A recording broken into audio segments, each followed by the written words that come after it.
Buku ini sangat-sangat legendaris, bahkan Michael Hart itu bilang bahwa buku ini itu buku apa untuk para diktator gitu. Jadi buku pedoman untuk para diktator gitu. Bahkan konon katanya itu Hitler itu tidur ditemani dengan buku ini gitu. Saking fenomenalnya buku ini gitu.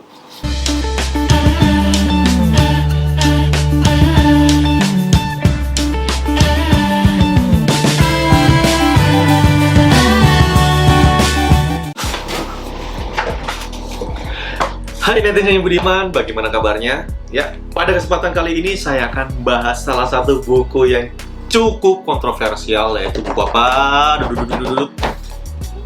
Ini dia, Il Principe, Sang Pangeran, yang ditulis oleh Niccolo Machiavelli nih, buat teman-teman.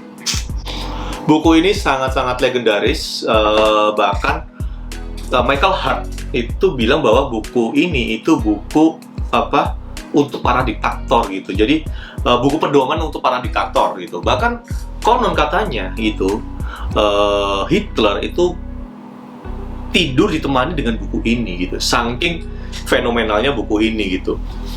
Nah, buku ini dipublikasikan pada tahun 1532 dan yang menariknya nih dari Niccolo Machiavelli ini, dia bilang bahwa pemimpin yang ideal adalah pemimpin yang mengabaikan moral dan mengandalkan segala sesuatu dengan kekuatan dan kelicikan lah.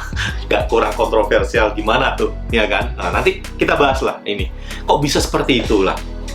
Bahkan di sini si Machiavelli ini menyarankan gitu, seorang pemimpin kalau misalnya disuruh milih gitu, mendingan ditakuti atau dicintai. Tentu yang ideal dicintai kan. Tapi kalau misalnya disuruh milih, mendingan ditakuti atau dicintai. Dia bilang itu kalau misalnya cuma ada dua pilihan, mendingan ditakuti. Nah, kenapa ini menariknya? Karena gini, kalau misalnya dicintai, kita itu terikat oleh rantai kewajiban gitu. Once rantai kewajiban itu putus, ya kan? Ya udah, dia tidak akan melindungimu gitu. Bahkan dia bilang kalau misalnya orang itu cenderung membela orang yang dia takuti daripada membela orang yang dia cintai gitu. Kurang lebih kayak gitu. Dia itu bilang lah. Again, bisa agree to disagree. Mungkin pada zaman itu mungkin relevan ya. Karena misalnya nih, kita mencintai seseorang gitu misalnya. Oke, misalnya gini. Penjaga gitu ya, penjaga gitu. Atau misalnya pengawal gitu. Pengawal itu punya kewajiban untuk menjaga seorang pangeran gitu ya kan. Nah, dia dikasih dua pilihan gitu, dua kondisi gitu. Si pengawal A itu menyukai si pangerannya, jadi mencintai si pangerannya gitu. Kemudian si pengawal B itu dikasih dikasih kewajiban untuk mengawal si pangeran ini. Kalau misalnya pangeran ini kenapa ya kan, keluarganya yang kena akibatnya. Kalau nggak kurang serem kayak gimana, ditakutin. Itu dicintai dan ditakuti ya. Nah, pada kondisi ekstrim nih, pangeran itu diserang lah sama musuhnya gitu. Terus ya, menurut teman-teman, mana yang lebih ngelindungin pangeran tersebut? Apakah si A yang mencintai si pangeran itu, ataukah si B yang takut kalau misalnya dia nggak ngelindungi pangeran itu, keluarganya mati? Nah, pilih yang mana? Ya, again, jawabannya bisa subjektif, bisa yang A atau bisa yang B gitu, yang lebih ngelindungi si pangeran ini.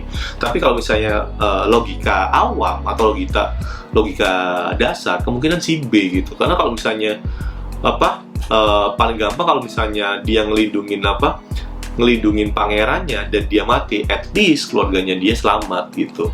Beda lagi kalau misalnya si A gitu, ya kalau misalnya kan orang mencintai kan ada kadarnya kan. Jadi kalau misalnya dia itu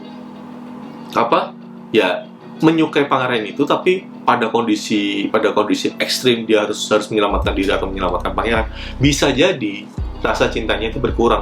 Kenapa? Karena dia bisa jadi ada rasa cinta yang lebih besar ke pangeran itu, ke keluarganya misalnya gitu. Jadi kurang lebih seperti itulah. Bahkan si waduh susah banget namanya, Machiavelli ini menyarankan mending ditakuti daripada dicintai. Nah, gitu. Nah, buku ini itu ada 3 bab besar, ya kan? Babnya itu, bentar.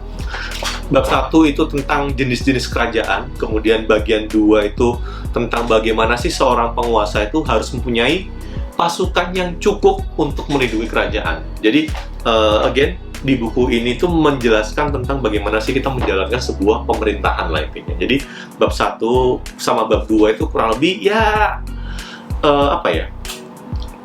normatif lah, dan udah cukup tahu lah kita lah.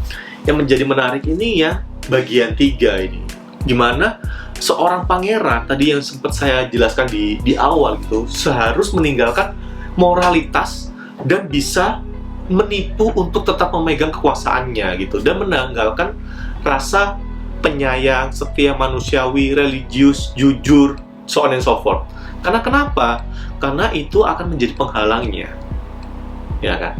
Ini kayaknya nggak make sense gitu, tapi gini-gini, kita nggak ngomongin soal soal akhlak atau moral ya, tapi kalau misalnya dipikir-pikir gitu, ini bisa make sense gitu pada satu kesempatan gitu. Kalau misalnya tetap memegang teguh dia itu sangat cinta kekuasaannya, ya dia harus menghalalkan segala cara gitu. Tapi kan nggak semua orang punya nilai itu kan. Nah, tapi Machiavelli bilang bahwa di buku ini dia tuh bilang bahwa kamu boleh licik, boleh nipu, tapi kamu harus dicintai oleh rakyatmu gitu. Bahkan dia harus bilang, kalau kamu pun gak jujur di depan rakyatmu, kamu harus terlihat sebagai orang yang jujur. Bahkan kalau perlu kamu harus menjadi orang yang religius. Ya kayak orang munafik lah, jadi di depan itu religius banget, tapi di belakang ya semuanya dihajar gitu. Gitu sih. Jadi nasihatnya seperti itu dari si lupa lagi namanya Machiavelli ini. Kelihatannya terlihat ekstrim ya. Kok kayak gitu sih? Tapi kalau misalnya dilihat dan kita sadari sekarang politikus kayak gimana sih? Nggak sedikit lah, dan saya bilang nggak semuanya, nggak sedikit dia tuh kelihatannya baik, kemudian amanah, tapi ternyata korupsi dan menghalalkan segala cara untuk dapat melanggengkan kekuasaannya gitu, untuk dapat misalnya jadi anggota DPR atau menjadi gubernur atau bupati wali kota gitu. Dia menghalalkan segala cara, dan untuk mempertahankannya ya dengan kelicikan itu. Karena kalau misalnya polos, ya pasti dibawa habis sama yang lebih licik. Kurang lebih logikanya seperti itu gitu. Nah, mungkin buku ini itu cocok buat dibaca teman-teman yang suka sejarah atau suka leadership atau yang maju ke politik. Ini penting banget gitu. Nggak harus ditiru, tapi at least dengan membaca ini teman-teman itu bisa mengantisipasi musuh politiknya itu kayak gitu. Karena nggak semuanya orang itu baik kan. Ya kita harus bisa antisipasi dan tetap memegang value kita as a human being gitu. Gitu sih kurang lebih. Dan buku ini sangat-sangat saya rekomendasikan, dan udah ada bahasa Indonesianya dan enak banget dibaca gitu, dan bahasa Indonesia juga lumayan bagus gitu. Jadi ya silakan dibeli, dan saya jamin setelah baca buku ini teman-teman akan terbuka wawasannya. Jadi menjadi seorang pemimpin atau berada di ranah politik itu tidak sehitam putih seperti kelihatannya gitu ya. Pasti adalah intrik-intriknya, tapi again bagaimana kita bisa mengantisipasinya. Itu sih dari saya. Jika teman-teman ada pertanyaan atau ada komentar, nggak setuju harusnya seperti ini, ya silakan tinggalkan di kolom komentar di bawah. Oke? Thank you for watching. Kalau misalnya teman-teman suka dengan channel ini, jangan lupa supportnya dong. Dengan cara apa? Like, subscribe, dan share. Thank you for watching. Ciao. Bye.